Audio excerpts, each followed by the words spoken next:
नमस्कार दोस्तों, आप सभी का स्वागत है आपके अपने चैनल मिस्ट्रीज ट्यूब पर। शुरू करते हैं अपनी आज की कहानी को। आज से 40 वर्ष पहले की बात है। गर्मी की छुट्टियां थी। मैंने मेरी मौसी के गांव धनेरू जाने का प्रोग्राम बनाया। राजस्थान के टीलों में बसे इस गांव के लिए सीधी कोई बस नहीं थी। एक जगह से बस बदलनी पड़ती थी। मुख्य सड़क से कोई 4 किलोमीटर अंदर पैदल चलकर ही गांव पहुंचा जा सकता था। मैंने 15 दिन पहले ही मौसी को पत्र भेजकर आने की सूचना दे दी थी। मुझे सुजानगढ़ से बीदासर तक और वहां से बस बदलकर नौसरिया कैंप तक जाना था। नौसरिया कैंप से पैदल 4 किलोमीटर का सफ़र था। मुझे घर से निकलने में थोड़ी देर हो गई और रास्ते में बस का टायर पंचर हो गया, जिससे और ज़्यादा देर हो गई। बीदासर तक पहुँचते पहुँचते दिन छिप गया। वहाँ से नौसरिया की बस का पूछा तो पता लगा कि बस तो किसी शादी में चली गई है और नहीं आएगी। ये नौसरिया की आखिरी बस थी। मैं पास ही के एक दुकान की बेंच पर बैठ गया और चाय का ऑर्डर दिया। चाय पीते पीते दुकान वाले से नौसरिया तक का कोई साधन का पूछा तो उसने कहा, बाबू साहब अभी दूध वाली जीप आएगी, उसमें आपको नौसरिया तक भिजवा दूंगा। मैंने कृतज्ञता भरी नज़रों से उसे देखा और शुक्रिया कहा। शाम के 8:30 बजे दूध वाले की जीप आई और मैं आराम से बैठ गया। देर हो जाने की वजह से थोड़ा डर भी लगने लगा था। मन को कड़ा करके सोचा कि डरने की कोई बात नहीं है। आखिर नौसरिया पहुंचते पहुंचते रात के 9 बज गए। वहां जीप से उतरकर देखा तो चारों तरफ गुप्त अंधेरा था। तारों की हल्की रोशनी में टीलों के बीच धनेरू गांव का कच्चा रास्ता नजर आ रहा था। नौसरिया कैंप की एकमात्र लाइट भी उस वक्त बंद थी। अब मुझे 4 किलोमीटर का पैदल रास्ता तय करना था। मन में द्वंद्व चल रहा था कि बीदासर से वापस सुजानगढ़ चला जाता तो ठीक रहता। तभी मन ने सरगोशी की कि तुम इतने डरपोक कब से हो गए। आखिर हिम्मत करके हनुमान जी को याद किया और रवाना हो गया। उस अंधेरी रात में हवा की तेज साए साए के अलावा और कोई आवाज़ सुनाई नहीं दे रही थी। मैं मन ही मन हनुमान चालीसा का जाप करते हुए चला जा रहा था। आंधियों के कारण ढेरों मिट्टी उड़कर रास्ते पर आ गई थी, जिससे पांव मिट्टी में धंस रहे थे और चलने में भी दिक्कत हो रही थी। हवा की साए साए के साथ एकाएक हिलते डुलते पौधे भूतों का एहसास करा रहे थे। भूतों का विचार दिमाग में आते ही दर्जनों भूतों के किस्से मन मस्तिष्क में घूमने लगे। शरीर के सभी मसामों ने एक साथ पसीना छोड़ दिया। चेहरे पर हाथ फिराया तो पूरा चेहरा पसीने से तरबतर था। अचानक पीछे से घुंघरू की आवाज़ें आनी शुरू हो गई। डर के मारे पीछे देखने की मेरी हिम्मत नहीं हुई। मैंने चलने की गति तीव्र कर ली, पर घुंघरुओं की आवाज़ ने मेरा पीछा नहीं छोड़ा। लगता था वो भी उतनी ही तेज़ी से मेरा पीछा कर रही है।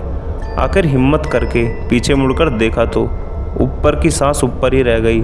राजस्थानी पोशाक में एक औरत जो करीब 6 फुट से लंबी दिख रही थी, तेज़ी से मेरी तरफ आ रही थी। मैं कुछ चिल्लाने को हुआ, पर गले से कोई आवाज़ नहीं निकली। टीले की चढ़ाई का रास्ता था। मैंने आव देखा ना ताव, सिर पर पैर रखकर ताबड़तोड़ भागा। मुझे ये होश नहीं था कि मेरे पांव किस ओर दौड़ रहे हैं। टीले की चोटी पर पहुंचते ही मुझे कुछ ही दूर एक हवेली का आभास हुआ, जिसमें लालटेन की मध्यम रोशनी छनकर बाहर आ रही थी। मुझे आशा की एक किरण दिखाई दी। मैं एक तेज़ धावक की तरह हवेली की ओर दौड़ पड़ा। वहाँ पहुँचते ही मुख्य द्वार को ज़ोर ज़ोर से बजाने लगा, मानो तोड़ देने का इरादा हो। अंदर से एक रोवीली आवाज़ आई, कौन है? खोल रहा हूँ। दरवाज़ा खुलते ही मैं अंदर घुसा और बदहवास होकर गिर पड़ा। उस आदमी ने मुझे झंझोड़ा और पानी के कुछ छींटे मेरे चेहरे पर मारे। मेरी चेतना कुछ लौटी तो मैं अचक्का होकर बैठ गया और चारों ओर दीदे फाड़कर देखने लगा। हवेली के अधेड़ मालिक ने मुझसे कहा, बेटा घबराओ मत, ये लो पानी पियो और बताओ क्या बात है। इतने घबराए हुए क्यों हो? क्या बात हो गई? मैंने थोड़ा पानी पिया, तब जान में जान आई। मैंने उन्हें रास्ते की सारी बातें बताई और ये भी बताया कि मुझे धनेरू जाना है।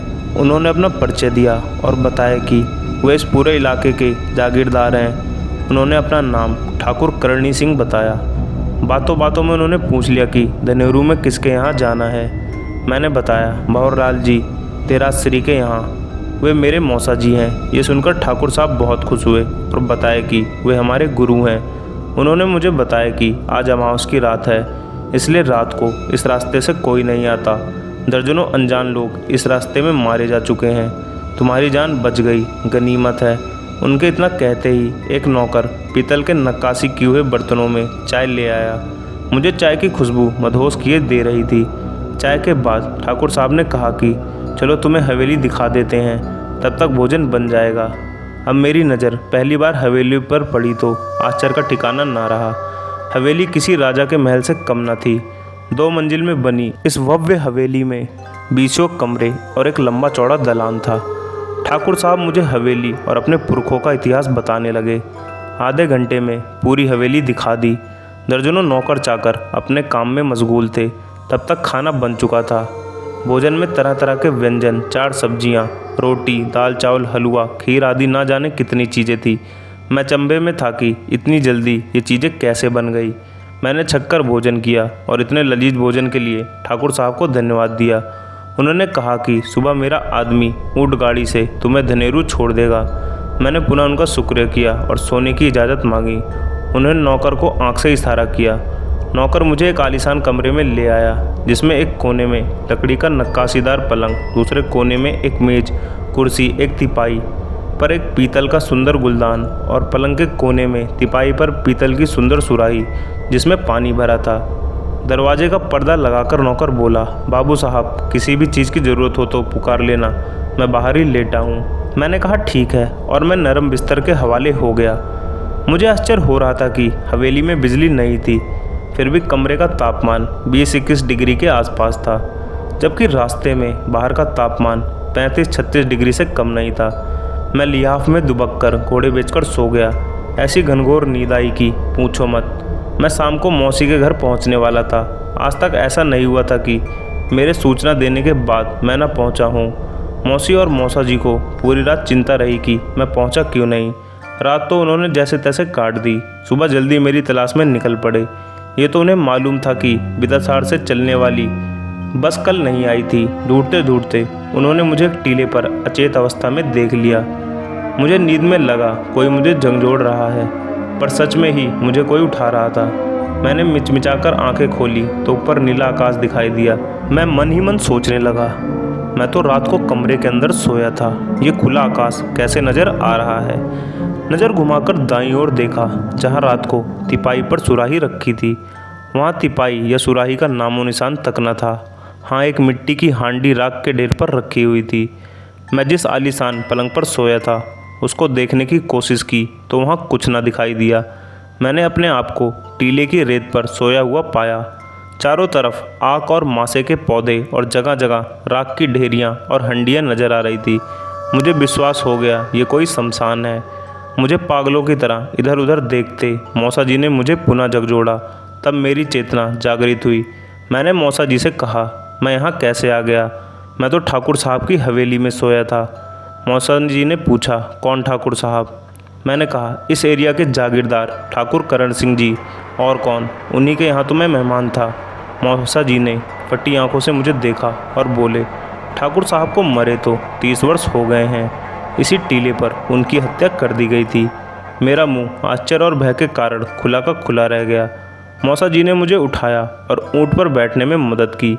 रास्ते में मैंने उन्हें पूरी घटना और हवेली की घटनाएं एक एक करके बताई। मौसा जी ने कहा कि करण सिंह जी के परिवार के हम गुरु हैं, इसीलिए तुम्हारी जान बच गई। मैंने हनुमान जी को मनीमन प्रणाम किया। आज 40 वर्ष बाद भी इस प्रेत लीला को याद करता हूँ तो मेरे रोंगटे खड़े हो जाते हैं। तो दोस्तों, आज की कहानी यहीं ख़त्म होती है। कहानी पसंद आई हो तो चैनल को सब्सक्राइब और वीडियो को लाइक ज़रूर करें। मिलते हैं एक और रोचक वीडियो के साथ। तब तक के लिए आप सभी को मेरा नमस्कार।